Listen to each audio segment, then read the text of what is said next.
Prepare yourself for the terror. The prison of madness, where few enter and none return. Welcome to Unsung Horrors. With Lance.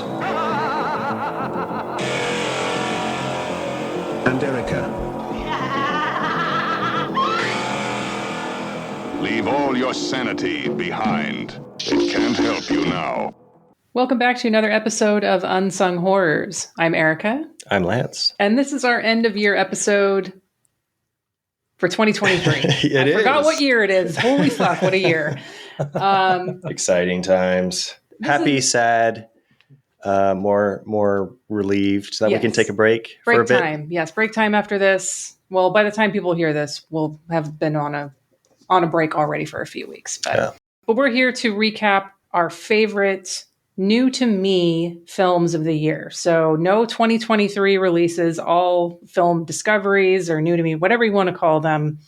This is our third time doing this. I don't think we did it our first year. Right. But this is our third time doing this, and it's also our third time having our wonderful guests join us to share their picks as well.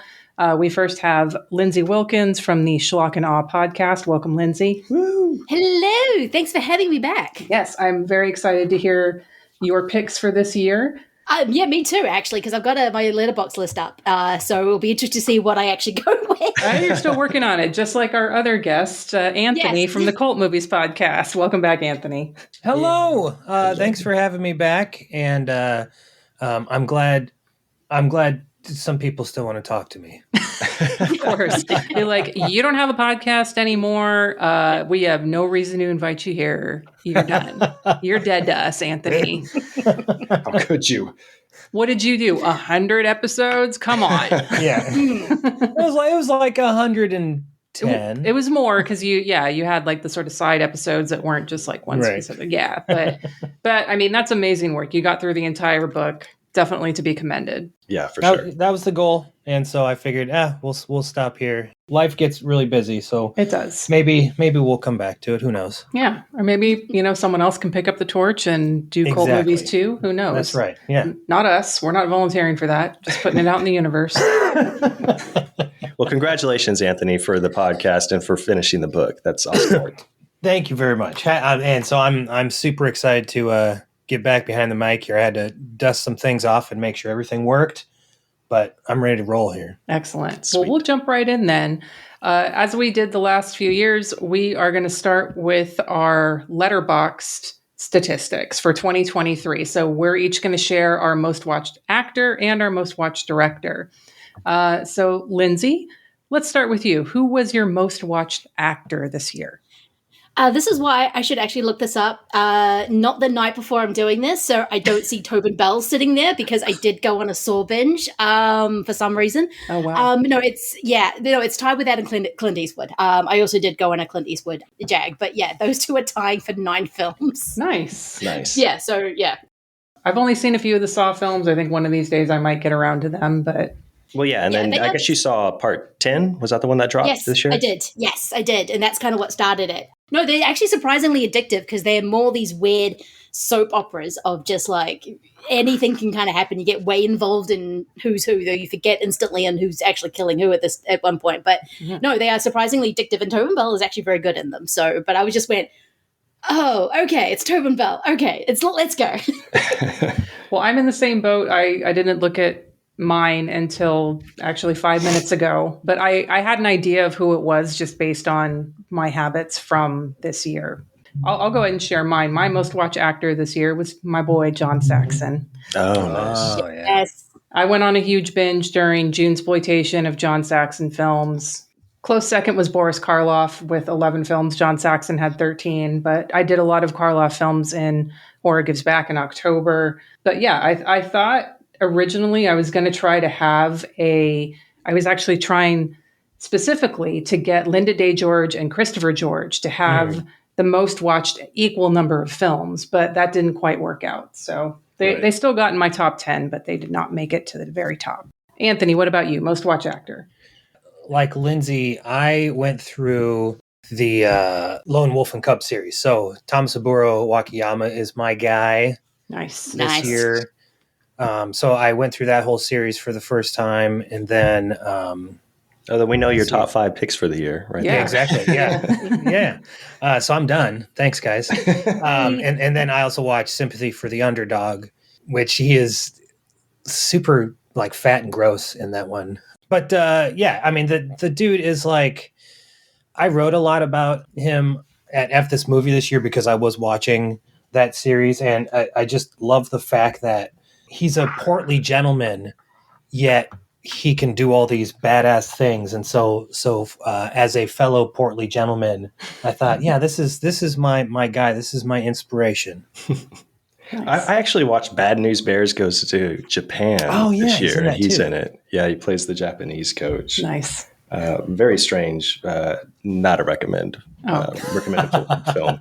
I wanted to complete that series, though. What about you, Lance? Who is your most watch actor? My most watch actor this year was Pam Grier. Oh, nice. Oh, yeah. Fred Williamson right behind her. Then my man Ice Cube is right there, too. But Pam Grier with 8 films. Yeah, she made my list thanks to you, Anthony, because when we were on your Caged Heat episode, I watched a bunch of women in prison movie. And that included Black Mama, White Mama, and the Big Birdcage. Big Birdcage. God, what a great movie. Yeah. I'll watch anything with her. I even watched a movie called Palms, which came out in 2019. Oof. Stars Diane Keaton. She's She's dying of cancer. She moves into like this retirement home, and she creates this cheerleading club with Pam Grier and just a bunch of actors that shouldn't be cheerleading. I mean, I hate to say it, but my Letterboxd was my Letterboxd review was Pam Grier makes me watch the darndest things. Oh, yeah. And I recommend everything she's in. I recommend Palms. Okay, fine. You got to spoil it. Does Diane Keaton die at the end? Yes. Oh my gosh. Can't believe it. Can't believe it. Tears, guys. Tears. I bet. Yeah. Yeah. Sobbing. Well, as long as Pam Grier lived, it's all good. She kills Diane Keaton. Oh my God. Wow. Yes. Okay. He's like, I don't want this disease to take you, honey. Boom, Yeah. So it's kills like her. Jack Hill came back from the dead. He's like, surprise, motherfuckers. Right. Holographic Sid Haig pops up. It was the best. Yes. All right. Most watched director, Lindsay. Again, I have another tie with 5 movies. That is between Jacques Tourneur and Marty Scorsese. I went on a massive Scorsese binge after Killers of the Flower Moon, and I've just been reveling in a whole bunch of Jacques. So, no, I've been having a good time. So, yeah. What's been your favorite Scorsese this year? Actually, it is. I wasn't going to put it on the Discoveries list, but it's actually the little documentary he made about his parents, Italian American. It is. Oh, yes. That is Catherine is just delightful. Both his parents are just. I could listen to them for hours and totally would go over there for a meatball dinner. Like, that just sounds like the best time. So my most watched director coincided with my No Rules November pick this year when we had Zach Carlson on to talk about Ray Dennis Steckler. So he led the pack with, what did he have? 12 films from him this year. Yeah, that's So the next closest one was Koichi Hung from Shawgust with 7 films. So, but yeah, I'm happy about that. I got through most of the Steckler set. There's a couple of sex films left on there that I haven't watched yet, which, you know, I'll save for another Monday morning, I guess, like I did with the last ones. But yeah, Steckler made my top 3, but nice. He's not my top. What's Anthony's top most watched director? Well, it's the one that I set out to watch the most of, and it's Mr. John Woo. Nice. I always, at the beginning of the year, I kind of set out movie goals. I wrote about them at FThisMovie, and one of them was to watch more action movies, which I like action movies, but it's never my go-to. And so John Woo kind of helped me with that. Crossed a lot of big blind spots off the list with him. So I watched, I think, 12 John Woo movies. Yeah. Oh, wow. Nice. Yeah, that's a lot. That's like Steckler for you. Yeah. Some great ones in there, though. What about you? So I also have a tie, like Lindsay. 6 films watched from these directors. One was due to the podcast, which is Paul Windkos. Okay. Yeah, he was in my top 3. Yeah, we covered his Fear No Evil TV episode with Amanda Reyes, and Yeah, I mean, I loved all this stuff. I was really into it. I don't think anything was really below 3 stars. Fear No Evil was my least favorite, but Cocaine, One Man Seduction. Oh, we're just going to talk about that every episode now. Seriously. Dennis Weaver on cocaine is the greatest thing that ever happened to cinema. He deserved an Emmy for that performance. 100%. Young James Spader was the son. And then A Little Game from 1971 with the creepiest brat. Oh my God, that child. Of a kid just terrorizing everybody. Yeah, no, he has tons of credits, Paul Winco. So I'm looking forward to watching more because I've enjoyed all 6 of his movies. And then Jean Rollin was the other one. Nice. Who I feel like he's been in my top directors the last couple of years because I usually start the year off with his atmospheric vampire flicks. Yeah. Requiem for a Vampire was definitely my favorite The Nude Vampire was my favorite of this past year from him. But all this stuff, it's hard to rate his stuff, I found. Yeah. Like Zombie Lake, Schoolgirl, Hitchhikers. You just kind of that was my first Roland, and I was like, I don't think Roland's my guy, and everybody's like, no, that's not what you started with. Don't start with that. Get out of here. So, that is the only one I've seen, so I need to go back because I was like, what is with us? We gotta watch the right ones here. Yeah, all his vampire flicks are great. 2 Orphan Vampires. Yes, yeah. I mean, The Iron Rose made me feel like I was on drugs, which I loved. Yeah. I mean, his stuff is so good. I love starting the year off with him.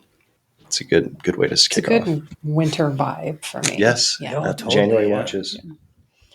All right, let's get into our discoveries then. Right back to you, Lindsay. What is the first movie that you want to share? I'm going to go for the my favorite Jacques Tourneur movie I saw this year, since he was one of my most watched directors. That is his Canyon Passage from 1946. This is a Western starring Dana Andrews, Susan Hayward, Brian Donlevy, who I now need. He's probably going to be my most watched. Hopefully, if I don't, what I always get distracted, but he's going to be my goal for most watched actor next year. Wood Bond, Lloyd Bridges, who's a complete snack in it, and just a whole bunch of other just really common people who just didn't know these Westerns at the time. This is a beautiful Technicolor one. Like I hadn't. This is the first Western I've seen of his. And I've never seen a Technicolor one, and it is gorgeous. It's all set up in Oregon. It's about Dana Andrews, who's kind of like a jack-of-all-trades businessman. They never really kind of define what he is. And the small town in Oregon, and just kind of the lives of these people. And it's kind of, so much happens in it. Like there's a lot going on that I've kind of forgotten of who kills who and who does what exactly. But yeah, this movie is incredible. I was just, when you realize you're watching a movie you're about to fall in love with, so you just sit up and like just get excited. And yeah, that is Canyon Passage. I haven't stopped thinking about it since I watched it, maybe only like a week and a half ago, not even that, but no, it is amazing. There is a Kino the Kino Blu-ray. I saw it on a special 6-shooter DVD, which I could get my hands on, but this movie is definitely it is beautiful. Nice. Yeah, I've seen a Tourneur Western, Wichita. Yes, I've got that on my list to watch. With Vera Miles and Lloyd Bridges is in it. Yeah, that's an excellent movie. Yeah, Canyon Passage sounds great. Yeah, watch list. Oh, it's amazing. Nice. All right. What about you, Erica? Me? Okay. Yeah, let's keep it. What order? I'm not going in like 1 to 5 or 5 to 1 or anything like that because I'm randomly picking 5 off to of this 1, baby. 1 and 5. Okay. All right. My first one is a movie that is less than 20 years old, if you can believe it. Wow. Weird. If you can believe it. I cannot until you tell me. This is insane. This is thanks to one of our guests from this year, Josh Hurtado. And that movie is EGA, EEGA from 2012. I am kicking myself right now because I had a ticket to that and I completely forgot. And then I looked on Letterboxd that night and all I kept seeing was EGA. And I was like, shit, I completely forgot to go to that screener. Well, Josh got your money. So there. Yeah, it was a sold out. Yeah, I still sold out that theater. Yeah. So EGA, not to be confused with EGA. Not that one. This is directed by S.S. Rajamouli, who also directed RRR from 2022. It's a Telugu film about a guy named Nani. He's madly in love with his neighbor, Bindu. She pretends to ignore him, but she really feels the same way. Nani ends up getting killed by Sandeep, who's this powerful businessman. He wants Bindu for himself. Nani comes back to life as a housefly to get his revenge. And Josh set this up. He introduced it at Weird Wednesday when he was in town.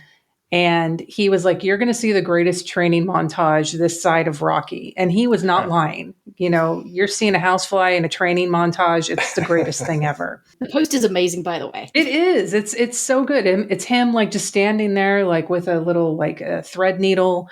So yeah, he came in, Josh Hurtado came in, introduced us for Weird Wednesday. It was a packed theater. It was so much fun to see this with a crowd.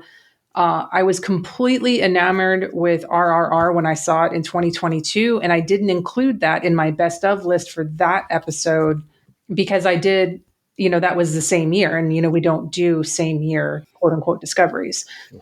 I did mention it in passing, so I'm not, you know, anyway, you should watch both of those movies. They're both on Netflix. I think you can rent on YouTube. And then there's also another streaming service. I think Josh mentioned it on our episode 4, Piranha Mandir, which is like called AHA or something like that. But EGOT, it's long. It's almost 3 hours. But trust me, you will not notice the runtime, especially if you're watching it with friends or like even a couple other people. It's super fun.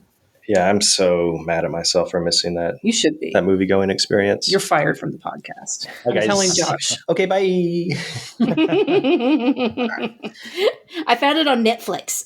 So I think because he's the guy, but an epic about a fly. I am so in. This is getting watched. It's so good. Like, obviously, you need to set aside more time than you normally would for a film because of the length. Yeah. But you know, I'm still coming around on the musical aspect of a lot of these films. I love them. But this one did not bother me at all. And same with RRR. The songs are so good that it does not get to me. Does the fly sing? Don't tell me. I'm not spoiling it for any. Everyone's got to watch it. All right, Anthony, your first pick. Well, let's just go with John Woo. Believe it or not, for the first time this year, I watched Hard Boiled. Oh, hell yeah. Oh, my God. Also, like Erica, this isn't ranked or anything. I'm just kind of calling out as we go along. And the other thing is, I think I made the caveat last year, too. I write a discoveries list at FThisMovie, and then I do another podcast, a discoveries podcast. So I'm trying to kind of spread the love here. I don't want to repeat myself too often. So all the ones I'm talking about here are, you know, some sort of genre film. But Hard Boiled is probably the best movie I watched all year. I assume everybody here has seen it. Yes. Yeah, this movie kicks so much ass. And, you know, Chow Yun-fat is the absolute king of cool. I don't think there's any contenders. And it's so funny. Once I finally watched Hard Boiled, and I watched this back in January, I think, I realized, oh my God, so many other movies have aped so many of the set pieces from Hard Boiled, especially that hospital shootout scene. And then as I'm watching more action movies this year, most of them all go back to Hard Boiled. I'm like, oh my God, are you kidding me? This is insane. The sort of inspiration that this film holds. But, you know, it's from top to bottom, it's a killer movie. You know, this is before I used to have a job at this parking garage where I did nothing but watched movies all day. They had a nice big TV, and so I got to watch movies all day. And so I watched this there and was completely blown away by it, and then came home and I had to show my boys the hospital scene. My boys are 10 and 5, 11 and 5. And they were standing right in front of the TV, just like cheering and jumping up and down. And like, it was so fun because that scene is so fucking incredible and so fun. But, you know, it's Tony Leung, Anthony Wong, Chow Yun-fat, John Woo. Come on. It's obviously it's a classic. I'm probably one of the last people in the world to have seen it, but I'm glad I finally did. Yeah, I need to do another rewatch. I watched that a long time ago. Yeah. 90s.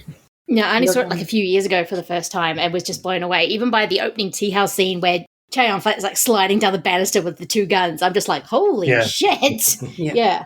That opened up a whole new world for me.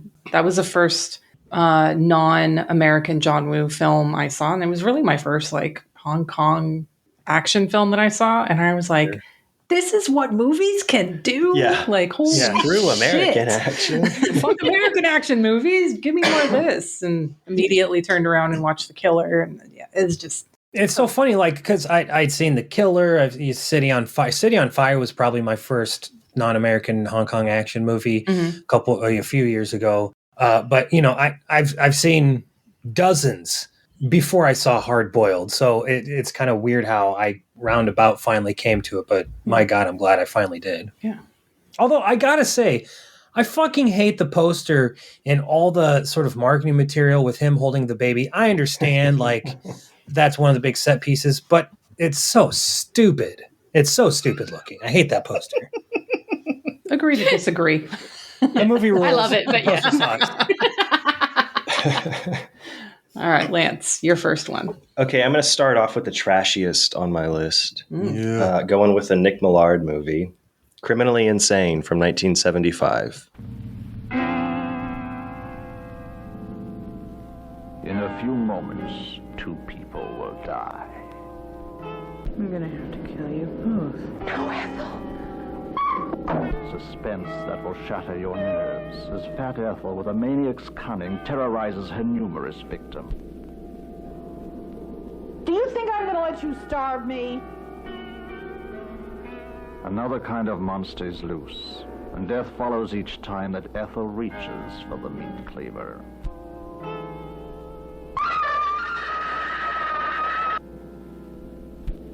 Gluttonous Ethel, whose love of food in enormous amounts was equaled only by her immense joy in killing. What's this blood all over the floor? Nice. Also known as Crazy Fat Ethel. I love that title. Yeah, I don't know why it took me this long to jump into Millard's filmography, because I've watched 5 of his films this year. He was, just under Paul Wynko's and Roland, but every film of his clicked for me. Like, I'm just so on his wavelength, especially Criminally Insane and Satan's Black Wedding, which is amazing, is right up there with one of my top watches. But my introduction started with Criminally Insane, which I watched back in April. I've watched it multiple times this year. It's kind of become like this feel-good movie for me. It's very quotable. I keep having these lines, utter dialogue stuck in my head. And they're easy to rewatch because all his films are just over an hour long. Yeah. So easy stuff to watch. For those who haven't seen it, it's about a young woman, Ethel, who's released from a psychiatric hospital to her grandmother to care for her. And she begins eating excessive amounts of food, claiming that the institution was, trying to starve her, not heal her in any way or help her. And when her grandmother empties the fridge and the cupboards to prevent her from eating so much and to save money, Ethel kills her grandmother and keeps her body in the room. And when Ethel tries to order her own food to be delivered, she doesn't have enough money, so she kills the delivery boy, and it just kind of keeps snowballing. Ethel's sister shows up there, lives with like this abusive boyfriend who's also her pimp, and they start complaining about the smell in the place. Yeah, a young George Buck Flower shows up as a detective Yay. to investigate the delivery boy's death. It's not truly an exploitation movie without George Buck Flower. Exactly. Yeah. And he's creepy looking even as a detective. He's a creepy old man, even as a young George Buck Flower. But this is what DIY filmmaking dreams are made of. I mean, like I said, I found it very quotable. Almost all the lines of dialogue that just make me smile so big is from lead character Ethel Janowski, played brilliantly by Priscilla Alden. And she is such a natural actor. Sadly, she doesn't have very many film credits. She did a lot of Millard movies, including Criminally Insane 2, Death Nurse Parts 1 and 2. But she did some other like studio stuff. This movie's definitely not for everybody, but like the simplicity of it all gives it like this realistic, just this realism that's very terrifying. And the humor that, it portrays all these horrific acts. A bit like Jack Hill's Spider Baby. Like you're just like, what is happening here? This shouldn't be so entertaining and amusing, but it is. Yeah, it's currently on Prime. Like I said, it's like 60 minutes long. So it was a 5-star rating as soon as it started. It was like the credits, the score, the music over the opening credits felt like Toby Hooper, Wayne Bell, Eaten Alive. Just like chaotic sound effects, people banging away like in an old shed. It just stuck with me. I'm predicting a movie from him next year for as one of your picks.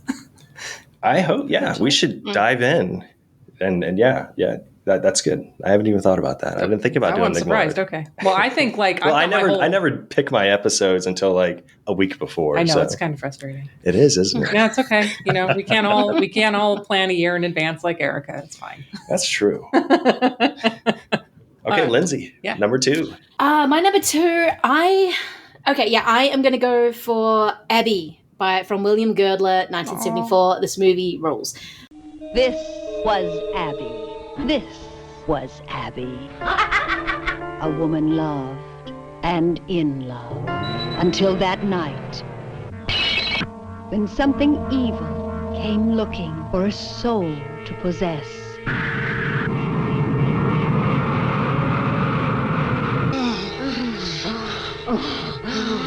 I can't stop thinking about your husband. That creep. Forget him. Was this Abby? Now the fun starts. Grab her! Hold her! Hear me, demon. Leave this woman's body! Abby. Rated R. It's got the great Carol Speed, the really great William Marshall, of course, Blackula, Aston Stoker. It is about a good preacher's wife. I think her husband is a preacher. I can't remember now. My memory's getting worse. But she is possessed because this is a straight up Exorcist ripoff, and it is glorious. It is so much fun. I love William Girdler, and I'm finally found I tracked down this movie because it is so much fun. It ends with her just like basically just having a good time. I love that's kind of the conceit. Like, she's meant to be this very good, virtuous wife who does everything correctly, and then once she gets possessed, she's like, I just want to have a good time. Let's go to the bar and party. Like, it's kind of amazing. Yeah, Carol Speed as Abby is amazing. Yeah. She's fantastic. I saw that at a Terror Tuesday many moons ago. Shh, we're not supposed to tell. You know what, Lindsay? I thought you said Abby, which is the Susan Lucci like Lifetime Christmas Carol, and I was like, oh, okay, cool. And then you started talking, I was like, wait a minute, I don't remember that happening in a Christmas in Abby. So I had to. But that would be. Yeah, that would be fun, though, if Susan Lucci suddenly went to party. But no, sorry, that was my accent. Abby, yeah. Yeah. So, yeah, I had to search William Girdler. I was like, oh, shit, Abby. I got you. Yes. Love it. I love Abby. Everybody wants a release of Abby. Yeah. I would love a release. Yes, I found a demonetized YouTube channel, which I probably shouldn't say, but I still think this movie is great, and it should get released, because I know Universal just spent way too much money on a franchise, this franchise of the Exorcist franchise. So why not just release Abby? Come on. Yeah, William Girdler is one of the great exploitation directors, and yes. So. All right. Well, I'm going to bum everyone out now. Oh, I knew this was coming. My next pick is called The Sea and Poison from 1986. It's a Japanese film directed by, I'm going to mispronounce this, Kei Kumai, Keikumai. It's based on the 1957 novel of the same name. It's basically about medical ethics. So the movie, sometimes graphically, describes or shows the use of 8 downed American B-29 bomber crew as subject of experimental surgery techniques at Kyushu University's medical school and hospital in the summer of 1945. So obviously during World War II. It is extremely bleak and clinical. There is real surgery footage in this, but really it's about, I know Lance is looking at me like I'm dead inside right now. No. Sometimes it's done tastefully. Yeah. Sometimes it's not. Okay. But what it is doing is it really does examine like the ethical dilemmas that some of the people in the film felt. And specifically one character played by Ken Watanabe. It's interesting because it was made in 1986, but it does not feel like it was made in the 80s. It's in black and white. It feels like it was made in the 60s. And even when John and I were watching this, he asked if it was made in the 60s, but then he was like, oh, wait, never mind. Ken Watanabe's young. Like that wouldn't make sense. But anyway, this is, if you're, in a, Sadvember, Anthony, that could work for you. This is not an uplifting film. It's, it's going to bum you out, but it's so well made, and the film itself is gorgeous. And if you have thick skin, I think you would enjoy this one. This is currently on Cave of Forgotten Films or rarefilm.com for anyone interested in watching it. That's The Sea and the Poison, 1986. Anthony, your next pick. I'm going with Mr. James Glickenhaus and McBain from 1991. It is the right of the people to provide for the common defense. Does this rebel army have any money? It's not enough. It is the right of the people to promote the general welfare. This is our annual fundraising drive, and we would like you to contribute $10 million. It is the right of the people to rise up.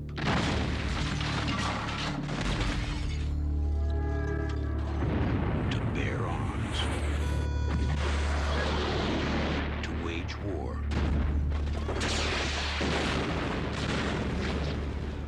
What does it take to set a country free?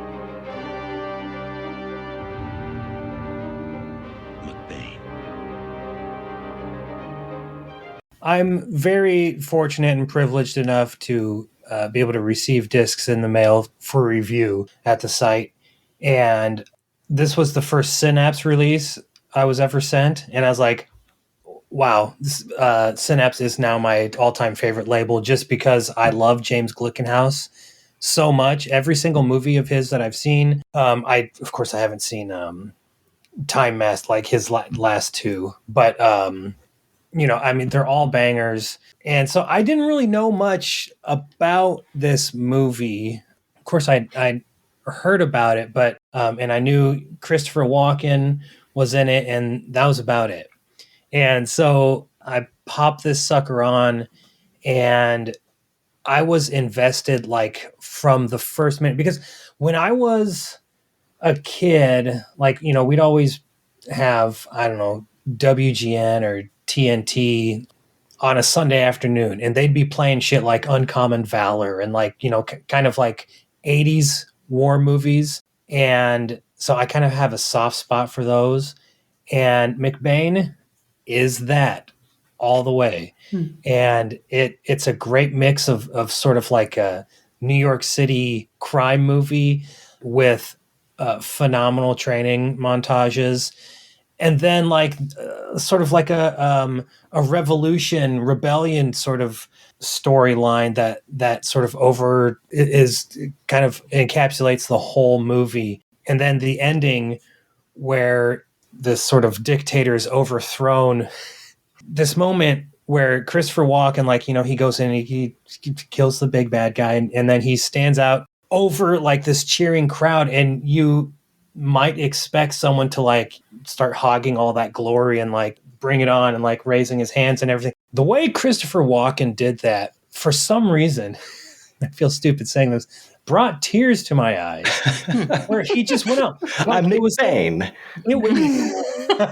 It felt like such a genuine moment where he's like, this is not about me, this is about you. And he's like, all right, there you go. Now it's yours. You got your country back.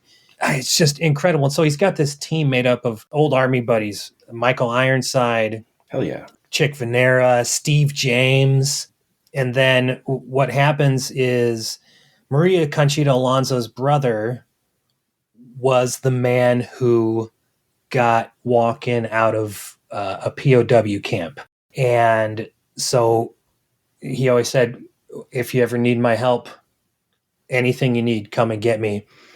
And so Alonso's brother tries to lead this revolution, and he's killed at the beginning, or like a quarter of the way through. Like, it's a big setup. And so Maria Conchita Alonso comes and finds Christopher Walken and says, hey, you said you'd owe my brother, and I need your help to get my country back. And it's like this little, this small group of guys who go into somewhere in South America. I can't remember exactly where. Colombia. Of course, it's Colombia. It's the early 90s.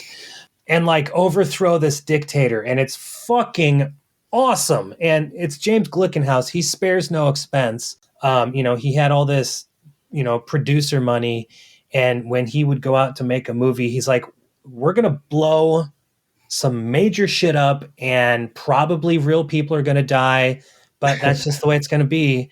And it's going to be fucking awesome. And we're going to put it on film and then we're going to have you watch it. And you're going to sit on the edge of your seat the whole time and just your heart's going to be pumping and you're going to fucking cheer and you're going to love it. And that's what you do in McBain. I was just like, fuck yes, this movie rules. So, you know, have you guys seen McBain? No. I'm not, no. Yes, this was actually going to be my discoveries list, so I'm going to be swapping something out. The explosions are insane. You feel like he just blew up a country. Like, I don't know which country, I don't know where he filmed, but it just feels like that place he filmed doesn't exist anymore. Yeah. He just like destroyed it. Yeah, it's incredible. Well, and Victor Argo plays the sort of Colombian dictator, which is awesome. So, you know, he plays such a great bad guy. But yeah, this movie is, if you're a Glickenhaus, you know, if you like Glickenhaus, this is Glickenhaus to a fucking T on cocaine while chugging a monster. Yeah, there you go. So yeah, it's great. But if you don't like Glickenhaus, you're gonna fucking hate this movie. That's okay. Good to know. Oh yeah, yeah. I've seen the Protector, the Jackie Chan. Oh God, so good. Yeah, that one I loved that movie. So I'm sold I still on have to see that one. Yeah. Okay, my next film is a Dutch film called A Question of Silence from 1982. So this is written and directed by Marlene Goris, who also wrote and directed the comedy drama Antonia's Line, which I've never seen, but it looks like it has quite a bigger following than A Question of Silence. Mm-hmm. But it's about three women living in the same city. They're all strangers to each other, never met each other, have no relation or connection at all. They one day just kill a male shop owner who they don't know. So the film is essentially each woman talking to a female criminal psychiatrist who's appointed to these women by the court to understand why they did this, what was their motive. And they talk about their life, their marriages, their relationships, you know, their hobbies, and just their personalities come out. So we watch each woman just living normally as they, you know, tell these stories to the psychiatrist, but dealing with and experiencing asshole men at some level. And we get to when they all happen to separately enter a clothing shop one day and bludgeon the shop owner to death, castrating him, bashing his brains out, like just killing him. And they just casually, they don't find anything wrong with it. Some don't really want to talk to the psychiatrist about the details, while another one of the women just laughs about it. And we watch how the criminal psychiatrist reacts to this, and then kind of takes this at home to her husband and how she reacts to her relationship with him. And it just ends up with the final scene is their court date. And I'm not going to spoil any of the final scene because it's amazing to watch unfold what happens in the courtroom. So yeah, that's me setting it up. Go watch it. It was on, I don't know where I watched it actually. I think it's on Tubi right now. Okay. Tubi. Yeah. And it was released in 1982 and it was like very highly controversial when it came out, but it's hailed as like a feminist classic. And the four women in the lead roles are so captivating. They give very real performances. You're kind of with them and thinking like, yeah, what's the big deal? They killed some smug shop owner. Like, just let them go back to crochet and, you know, like at their home. I really loved it. It was a huge surprise that I kind of popped on after I saw two people that I follow on Letterboxd, Justin LaLiberty and Sam from BNS About Movies. Mm-hmm. They locked it mid-year or so I watched it right after that. Just a huge surprise. I think I may have gave it a higher rating, but I recommend this to everyone. I mean, no like genre really. It's kind of dark comedy. It's dramatic. It's got a little bit of horror in it. It's just this genre bending movie that really surprised me. A Question of Silence. How do you say it in sounds Dutch, amazing. Lance? I'm not going to even make something up. It's going to sound terrible. I don't know. You got it. Lindsay, movie number 3. My movie number 3, I am going to go for Poison for the Fairies. Now I'm going to butcher his name, Carlo Enrique Taboada. Thank you. This is an amazing movie. I've been wanting to see it for a while and couldn't get my hands on it. And then Vinegar Syndrome kindly made a 3-movie set of this director. It is these two girls, one who's from a wealthy family, one who's kind of living with her shady grandmother and I think a governess, and the orphan decides to tell the rich girl to try and bully her or kind of entice her into friendship. It's a very bizarre, a toxic, bizarre, amazing relationship between these two girls who not even 12, that she's a witch. And I love how it pushes each girl to kind of almost try and up the ante of each thing that they're trying to do.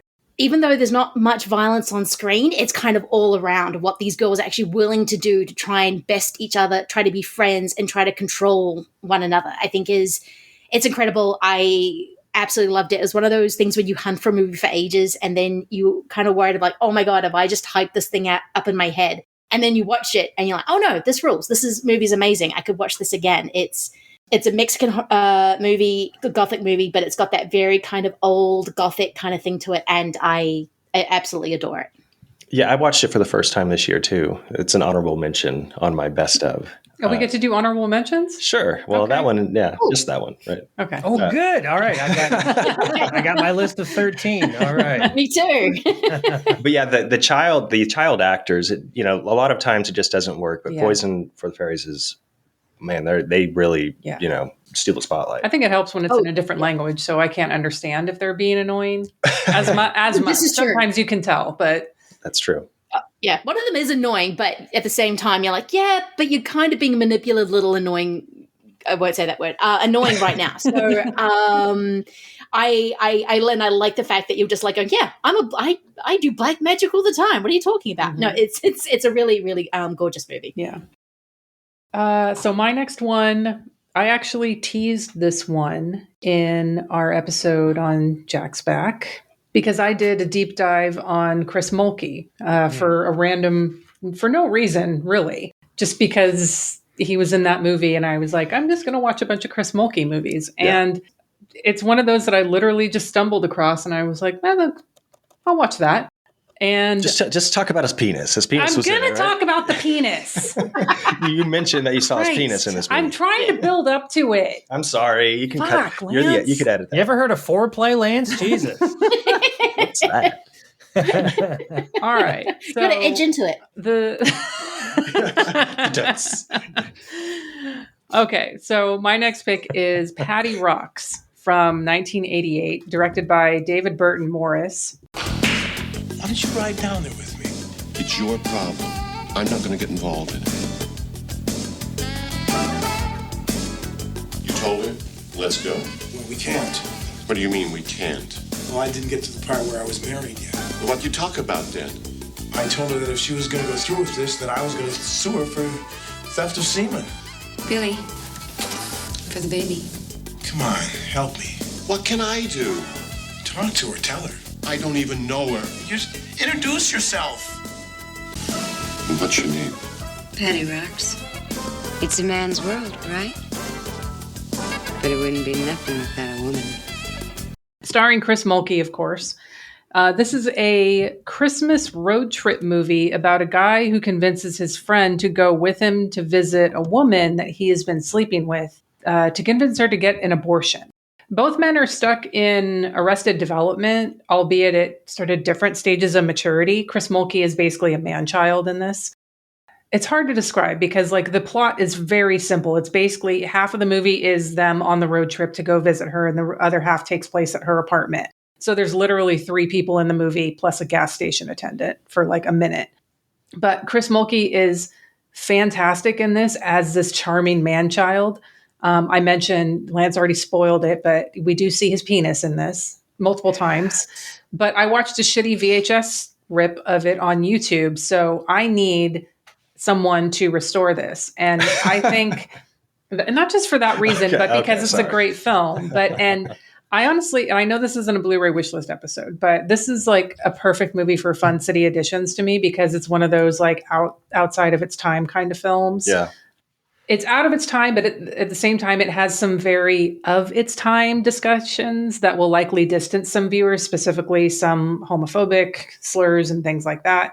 But if you can get past that, I think a lot of people are going to find this hidden gem of the 80s. It's tagged as a comedy drama, and even the poster on Letterboxd says it's a, quote, serious comedy. Yeah, that poster looks like a comedy. It does, I know. So it's misleading. Like, I think if someone just kind of stumbled across that, they'd be like, oh, whatever, and move on. I think it's more challenging than that. It's abrasive, not to be edgy or funny, although some folks who are sort of stuck in that late 80s social mindset may think it's funny.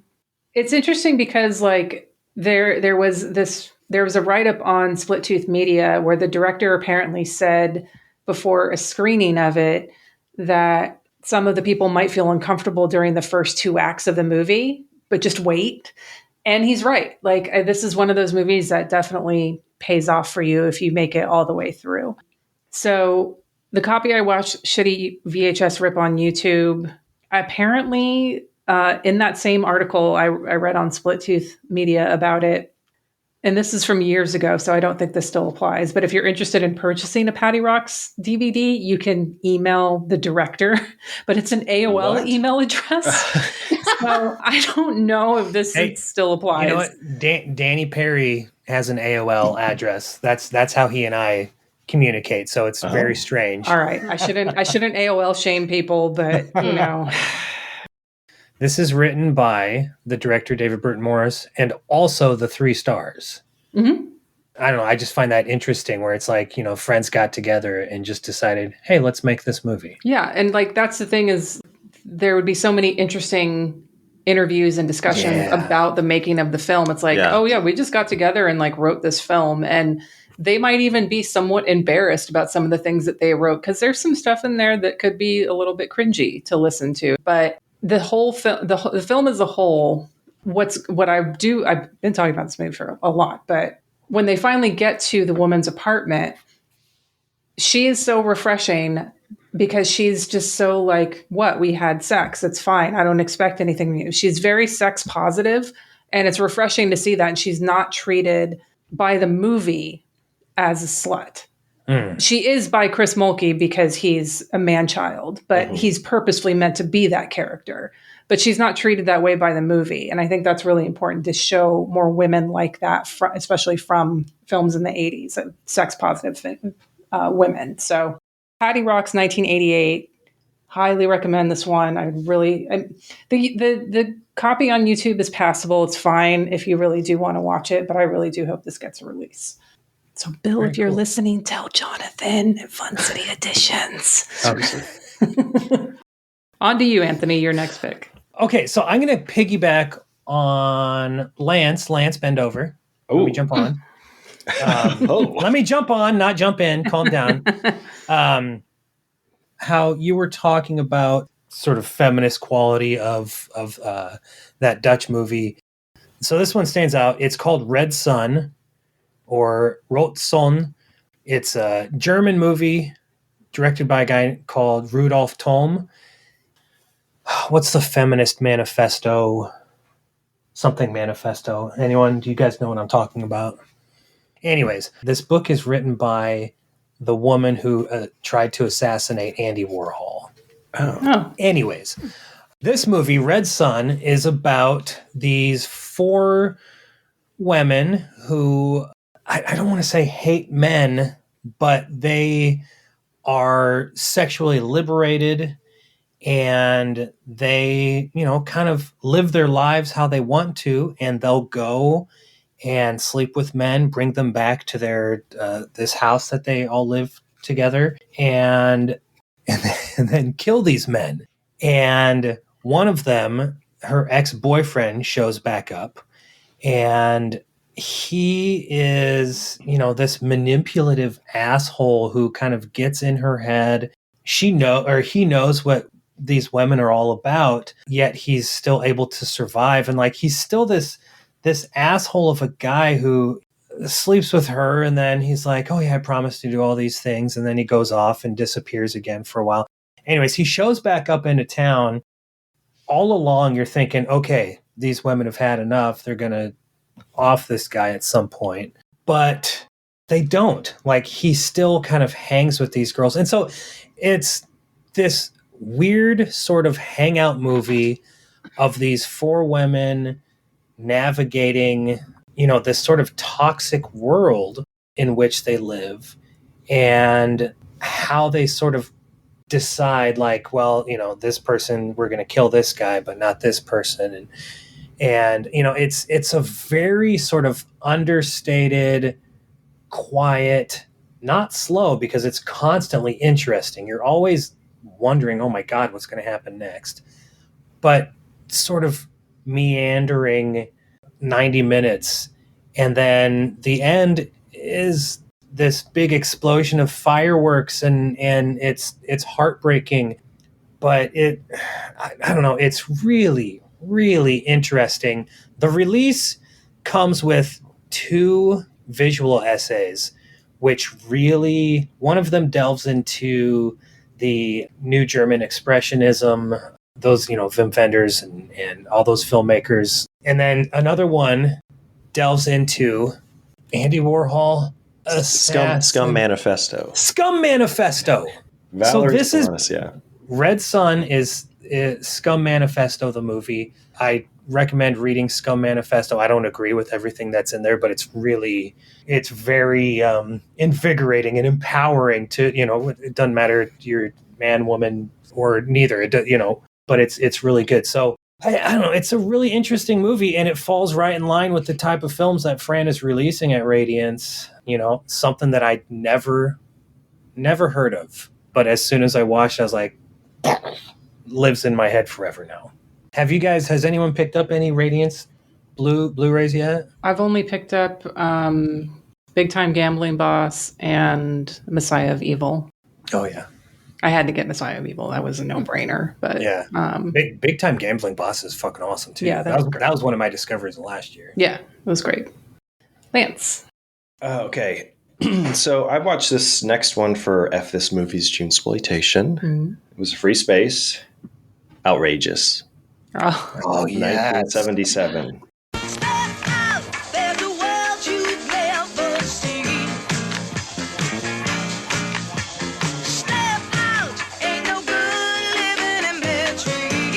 People magazine gave Outrageous 4 Fs, a fast, funny, fresh flick.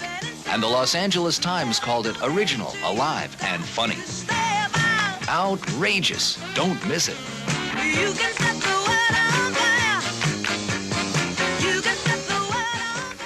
Canadian comedy drama directed by Richard Brenner. So yeah, it's a touching story. The reason I love it so much is due to the performances, specifically the lead character. I know I kind of gushed over this movie in our Junesploitation episode, but the lead character, Robin Turner, who's played by Craig Russell. And Russell was a Canadian female impersonator. He was also president of Mae West's fan club as a teenager. He later worked as her secretary. And he does one of the best Mae West impressions that I've ever seen and heard. And he does numerous other performances in Outrageous. So his female impersonation is the best there is. I mean, I'm just going to say it. He's amazing in it. But yeah, it's about a young schizophrenic woman, Liza, who escapes from a mental institution after having been there for many years. And she goes to her old friend Robin's apartment to help her out. And Robin, he's this gay hairdresser who's depressed with his life. He wants to be a drag competitor, but he's very nervous about it.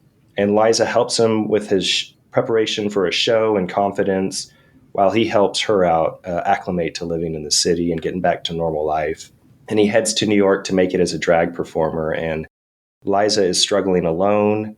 And, there's very, very sad moments. It's very tender, at times just, unbearably sad and realistic, but it's still fun and filled with these uplifting moments. And it's Craig Russell, just dishing out these words of wisdom where I'm like, yes, like this is, everything's positive. Like, let's keep going with this. But yeah, like the drag competitions are some of the best scenes. There's one competitor who wants to be Karen Black from Airport, 1975.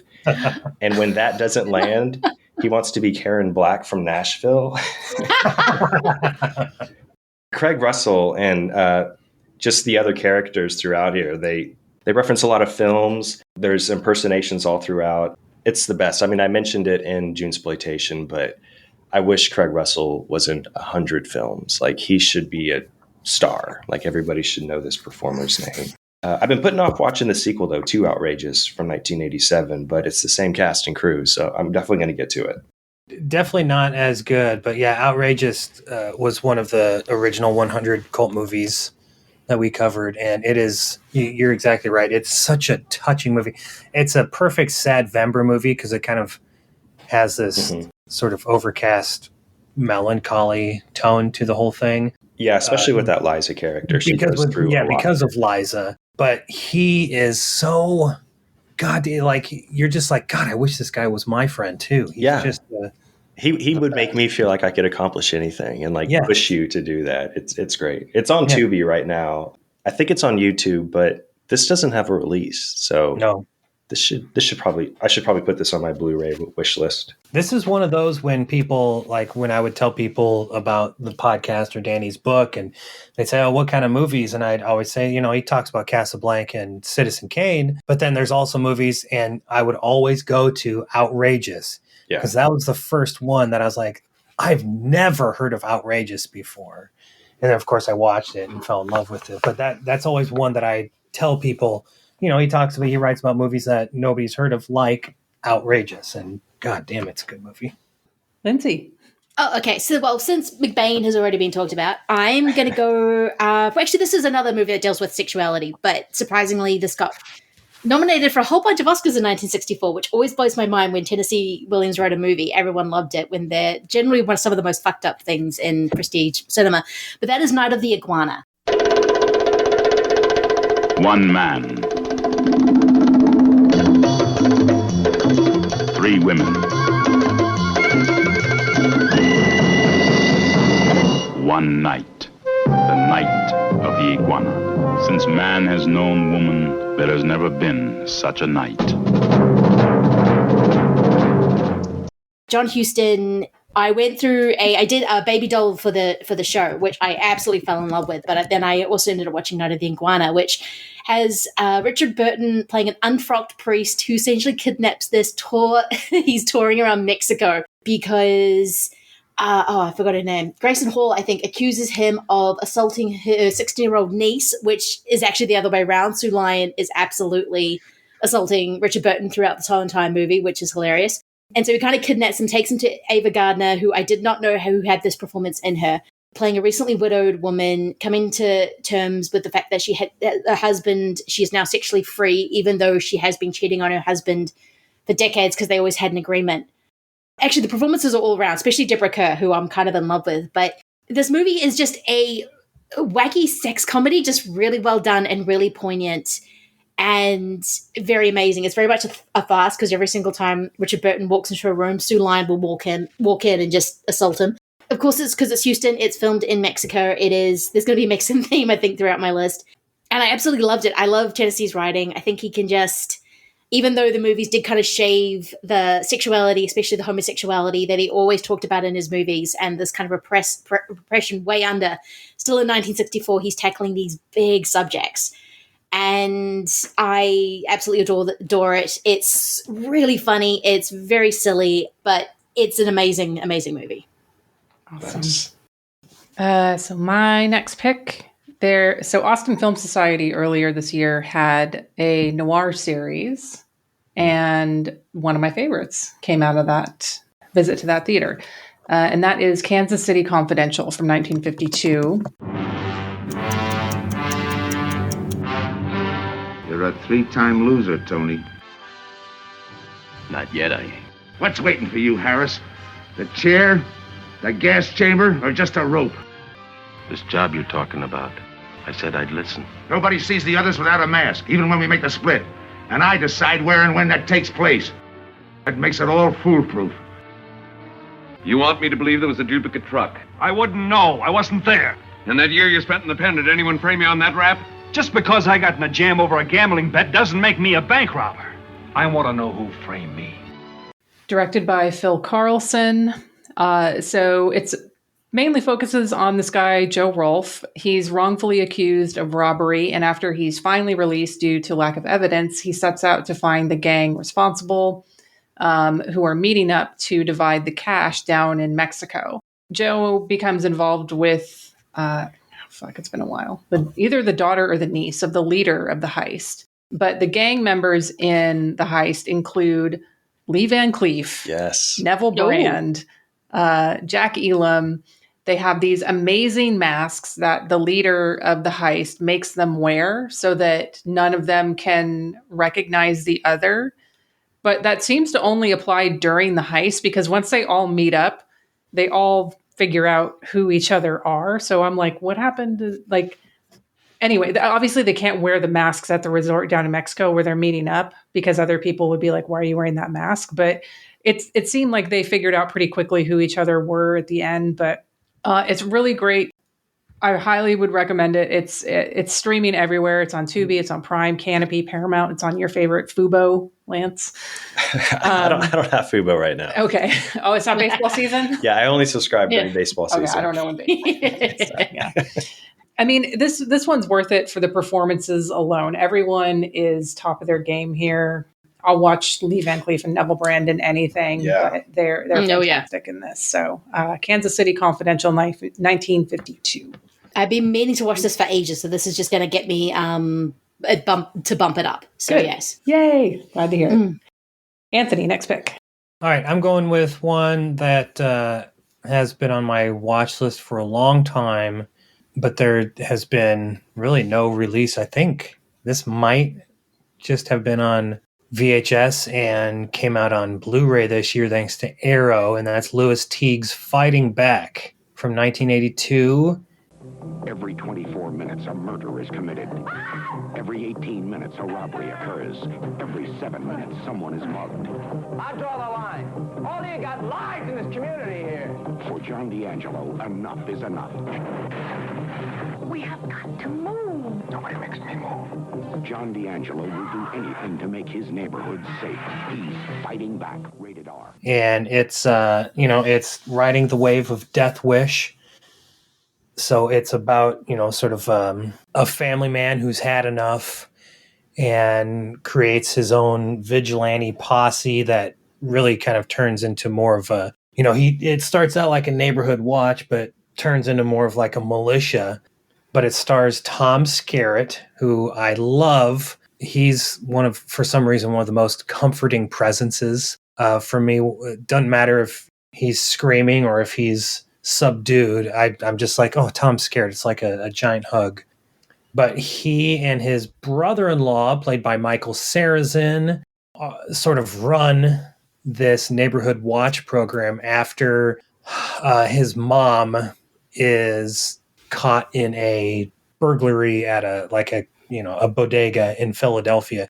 So anyways, he's had enough. He's this deli owner, predominantly Italian neighborhood. And so they decide to form this neighborhood watch program. And Michael Sarrazin is a cop during the day. That's his day gig. And so at night, he kind of moonlights as this sort of neighborhood security guard. And, they just kind of bring a peace of mind to the neighborhood and make things a little safer for everybody. And they first start targeting the black people. It quickly becomes this thing of race. But Yaphet Kotto comes in, and he's sort of like the liaison between, government officials, city government officials, and the street gangs, and he tries to keep things peaceful. And so Yaphet Kotto brings in Tom Skerritt, and he's like, you got to calm the fuck down, or else I'm going to take you guys out because you're fucking everything up here. You're the ones causing problems. And so things sort of calm down, and everybody starts getting along, and Tom Skerritt becomes sort of like the poster child for this organization. And city officials take notice, and they're like, hey, you should run for office.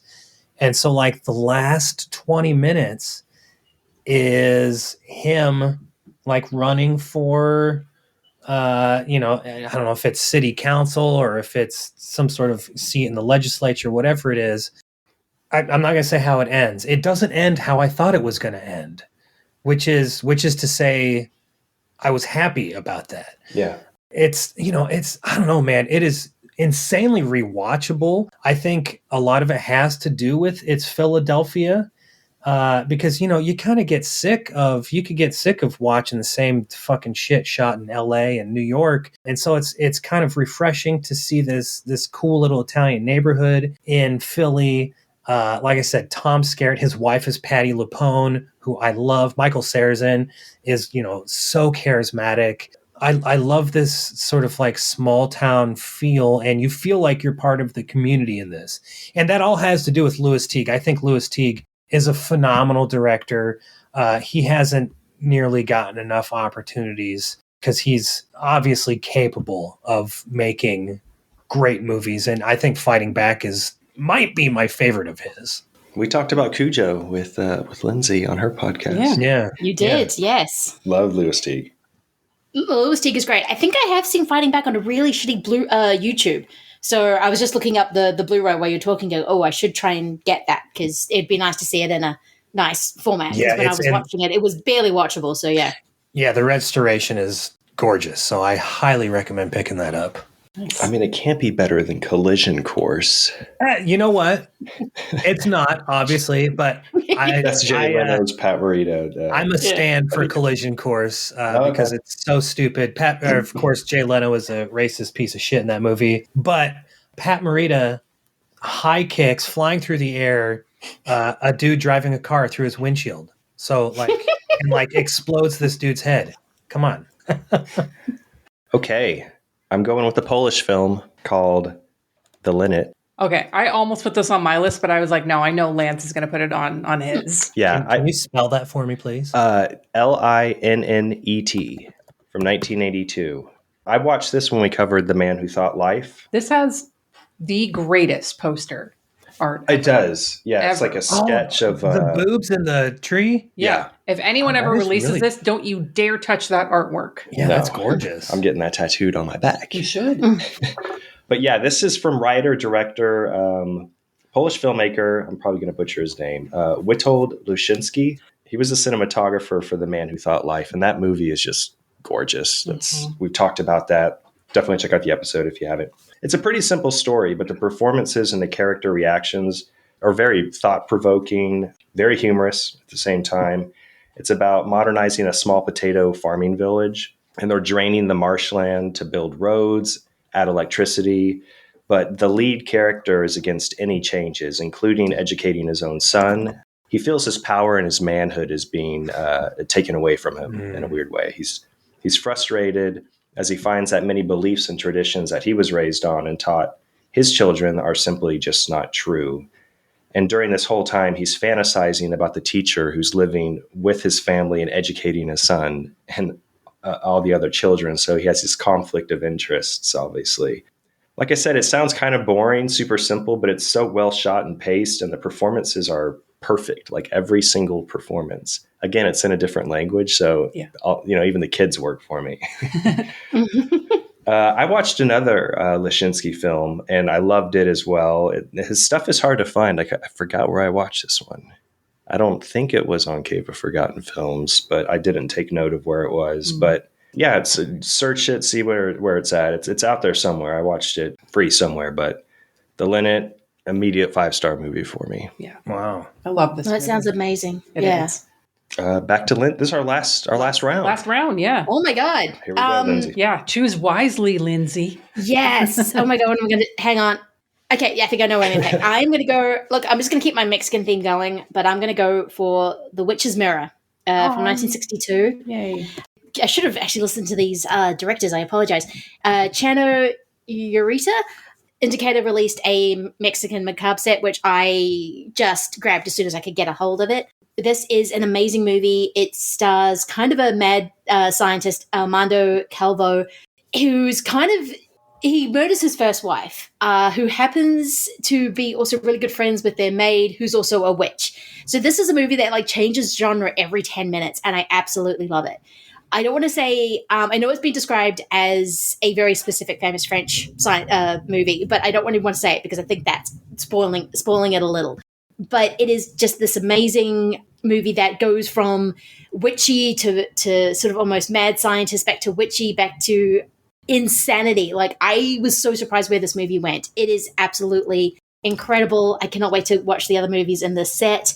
But yeah, it is well worth it. You're just watching this madness on screen, and it's thigh slappingly good, is what I'm going to say. I was slapping things when something happened. I'm like, going, yes, this is insane. I love it. Yeah, I really want to watch this one. I have not seen The Witch's Mirror. Yeah, that one's so good. I think we talked about it briefly when Abraham was on the show. We mainly talked about Black Pit of Dr. M, but Witch's Mirror is such like, it's like a kitchen sink Mexican Gothic horror movie. It really is. It's so good. It just switches like, oh, I'm going to be this now. And I love it. That set, every movie in that is fantastic. Like, that to me is like one of the best box sets out there. Nice. And I'm so glad Abraham got those out there too. So yay. Yeah, they're absolutely amazing. It's shot beautifully. There's some amazing kind of ghostly Gothic kind of scenes walking through a cemetery, and it's so beautifully shot. I cannot wait to check out, because I know he's got at least one more movie on that set, and I cannot wait to check out his other stuff, because it is beautiful. It was one of the most fun times I've had watching a movie this year. Great last pick. Erica. Okay. So my last pick, I'm going to have the least to say about it, because and this is I love all the movies that are on my list for this episode, but this is definitely my favorite of the year. But there's not much I can say to describe it, because it's based on a book that I think most everybody knows. I think I know what it is. Yeah. So, Lindsay, I think this is probably going to be like right up your alley too. Yeah. So this is Wuthering Heights, 1988. Have you seen this? I think I have seen this. Yeah. Okay. All right. Perfect. So this is directed by, I'm going to butcher this, Yoshishige Yoshida. His most well-known film is Eros Plus Massacre. This is a very loose adaptation of Bronte's novel, but in the best way. It's a Japanese historical drama. It's 2.5 hours, but you won't notice the length. It's basically about two houses. The families are closely related, but they're enemies. And it takes place, like, the houses are both on these like volcanic mountain setting, but they're far away. So there's a lot of scenes of like characters walking from one to the other, and they're just like walking through these peaks and valleys of these volcanic mountains to get to the other house. There's necrophilia in this movie. I'm sorry, it's just my favorite thing in films whatsoever. Like, you. Oh yeah, oh boy, there is. Yeah, I'm like, you take one of my favorite novels, you give it to a art house Japanese director, and you throw in necrophilia. Like, how is this not going to be my favorite movie of the year? Like, this is the greatest. The greatest. And you thing have Yusaku Matsuda. Yeah. Yes. Who is? I'm glad he's on someone's best of list. Yeah, he's such a great actor. I want everyone to see this. If you are dying to see this, I had to get this from legal adjacent means. Right. Letterboxd say it's on Prime and Tubi, but that's like some English version of Wuthering Heights. Yeah. None of the Just Watch links on Letterboxd go to this version of Wuthering Heights. So if you are looking for it, send me a message and I will be happy to share it with you, because I want everyone to see this. Yes, I saw this a couple of decades ago. It was a bootleg VHS. So I don't even know how they got it, but I always thought I was going to be getting into like just a normal adaptation of Wuthering Heights. And when I saw what was happening, I was kind of horrified, because I still hadn't quite gotten my up for necrophilia yet. But no, it is absolutely, the setting is amazing. I remember the volcanic area just being really beautiful, but I need to try and rewatch this. Yeah. Definitely recommend. So Wuthering Heights, 1988. Don't follow the Just Watch links on Letterboxd, folks. You'll be very disappointed. All right, Anthony, last pick. Okay, well, Erica, you and I both love necrophilia, so well, yeah. I'm going with Dead Girl from 2008. Nice. From directors Marcel Sarmiento and Gotti Harrell. It's not really necrophilia because, spoiler alert, she's not actually dead, but I'm not going to tell you what she really is. It's okay. First of all, has anyone seen Dead Girl? No. Okay. So this is an early performance from Noah Sagan, who I really love. Shiloh Fernandez are kind of stoner loser high school friends, and they're cutting class one day and, get a 6-pack and head to this abandoned asylum they go downstairs and go behind this curtain and find a dead body under plastic of this naked woman. And they're like, oh my God, what do we do? And so Shiloh Fernandez like leaves the room, but Noah Sagan stays back, and he calls him back in, and he's like, dude, check this out. And this girl is breathing. And it's this girl played by Jenny Spain, who this is her only film credit, but this is one of the most like courageous performances I've ever seen. It's this, I mean, she looks dead as fuck. She's pale, like her eyes are cloudy, but she's still breathing. And so anyways, they leave, and Noah Sagan says the next day, he's like, you gotta come and check this out. And so Shiloh Fernandez goes back, and Noah Sagan has a gun and like shoots this girl on the gurney multiple times, and it doesn't, like, she doesn't bleed, but she's still breathing. And so so they turn they turn her into like their personal sex doll. They leave her, and it's very graphic. This is, when I say it's not for everybody, it's really not for everybody. And so, like, you know, they use her a lot. Noah Sagan repeatedly rapes this young woman. And then, of course, he tells more people about it, and other guys come. And the movie is all about Shiloh Fernandez, who does not rape the girl. It's all about him trying to navigate, like, well, this is my best friend, but I know he's doing something wrong, but how do I tell him to stop? And all the while, Noah Sagan is like going off the deep end. And while Jenny Spain gives this very courageous performance, because I say courageous because she is stark naked, and all she's doing is laying on this gurney, and these dudes like getting on top of her and like faking like they're having sex with her. And it's very heartbreaking because the directors will bring the camera up to her face and like just hold on her, and you know, she's got this sort of like dead glaze, but it's very heartbreaking watching that.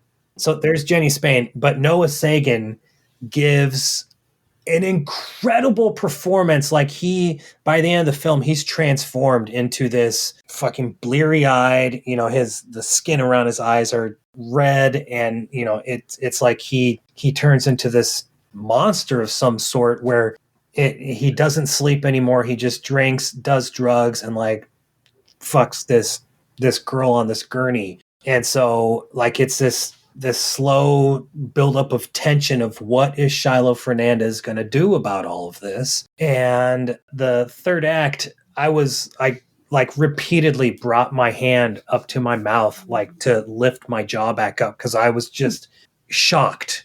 And there's hardly any movies anymore that will shock me. And so this one repeatedly kept shocking me, and will forever live with me. It's not one that I'm going to go back to, you know, multiple times a year, but I'll probably watch it once a year because it's that interesting. And like, there are some really cool choices that these filmmakers did. Unearthed Films released a 15th anniversary Blu-ray of it. And I mean, you know, if you're into it, I highly recommend it. I think, Erica, you'll dig it. Okay. But yeah, it's really, really great. Lance. Last one. Bring it on. Okay, who's ready for some Class of 1999? Oh, I am. Here we go. In 1998, 6 million violent incidents took place in American high schools, including 29,927 teacher fatalities. The public school system has been reduced to a battlefield. But the Board of Education has just found a solution. The perfect solution. You're next, Mr. Cope. For the class of 1999. What are you? The class of 1999. These androids were supposed to educate the students. Battle droids, Miles. Battle droids. To graduate is to survive. The sequel, written and directed by Mark L. Lester in 1990. He, of course, did the original Class of 1984, which I was very lukewarm on. He also directed Firestarter and Commando. So Wait, Class of 1984 and then Class of 1999. Are those two? I thought there was Class of 1999 and then Class of 1999 too. There is a Class of 1999 too, The Substitute, which is the third of the movies. Okay. You said, okay, all right. So it's Class of 1999 is so good they had to do another 1999. Okay. I legitimately just thought you were picking Class of 1999 too, The Substitute. No. And I was like... I just picked that for Midnight Ride as a double feature a couple of weeks ago. Yeah. And it was like a Junesploitation. Yeah, that was a sequel. Everybody listening, you can definitely skip that one. Okay. I love it. I mean, can you, though? I understand why people hate it. Right, but if you want to know how Class of 1999 ends, no. But no, he directed Firestarter, Mark L. Lester, Class of 1984, Commando. He's legit. Bobby Joe and the Outlaw, Marjo, baby. Yeah.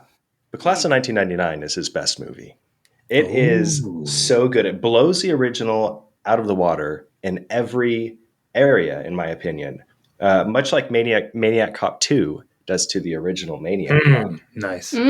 Everything in this sequel is turned up to 10. It's like Lester learned what was possible in Class of 1984, and he laid the framework and then gave the audience what they want and deserve in the sequel. Nice. More explosions. I mean, better out of control punks running the school. It goes harder with the violence and kills. Some of the wildest practical effects from the 1990s that just look amazing. The cast is unstoppable. There's a white-haired, rat-tailed Stacy Keach as Dr. Forrest, the man driving the tactical education units or teachers to take back schools from the young gangs. And then you have Pam Grier. Yep. There she is, playing an unstoppable teacher, killing students left and right. Malcolm McDowell plays the school principal. Yeah, this one took me completely off guard because I was so like whatever about Class of 1984. It's good. I like it. But I won't tell Zach you said that. Yeah, I mean, I'll say it. But this Class of 1999 just took me completely by surprise because of that reason. Easily one of my favorite watches of the year.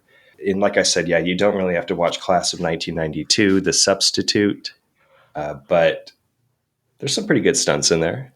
Yeah. I mean, I pulled some good clips for a trailer, so sure. Yeah, it has about 18 car explosions after a one-liner. So if you're into that. There's a scene in 1999 with Stacy Keach eating a banana, which might be the greatest thing in cinema. Like I don't know how to describe it, but it is amazing. Yeah, he has such a look. He has white hair, the rat tail. He has white contacts. He's just creepy and the best. Yeah, I think that's the best way to end this episode is Class of 1999. Yeah, I can't see this ending any other way other than us saying thank you once again to Lindsay and Anthony for joining us for this. Always. Love it. Love it when you guys join us. Always a pleasure. Lindsay, can you share where people can follow you on the socials? You can follow me on Schlock Awe 1, which can be found on likes of Twitter, Blue Sky, Instagram, or also Reading Geek on Letterboxd is where you can find me. And also my podcast, Schlock Awe, can be found on all the pods. Anthony, same question. I am AK Donnelly, AKDONELLY on Twitter, Instagram, and Letterboxd. And then FThisMovie.com is where you can find my writing. You can also listen to back episodes of Cult Movies Podcast. You can, yes, that's true. But you should, because it was amazing. And I didn't say before, but yeah, what you did with that was remarkable. And you finished the whole book. So, yes. Well, thank you all very much. Yeah. All right. And if you're not already, you can follow this podcast on Instagram, Twitter, and Facebook, all at Unsung Horrors. I'm on Letterboxd, Instagram, and Twitter at Hex Massacre. I'm on Letterboxd and Instagram at El Schibi. Thanks, everyone, for listening. Not just to this episode, but all year. Yes, it's been the best year ever. Yeah, and we'll only get better next year. We'll see you the first week of January for our Blu-ray wishlist episode to kick off the new year. Yes. Bye. Bye. Oh, oh, oh.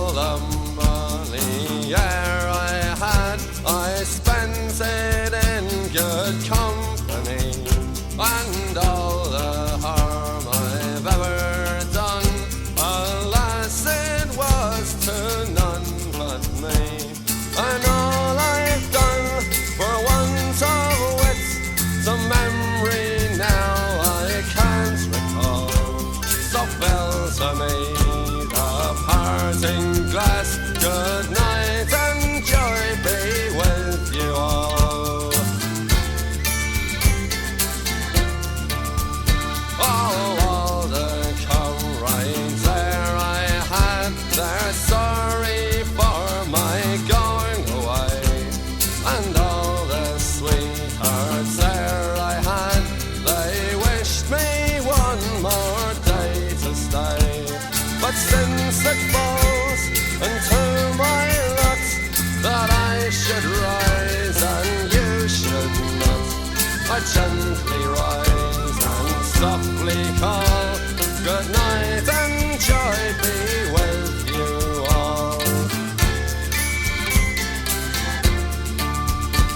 If I had money enough to spend and leisure time to sit a while, there is a fair maid in this town that sorely has my heart beguiled.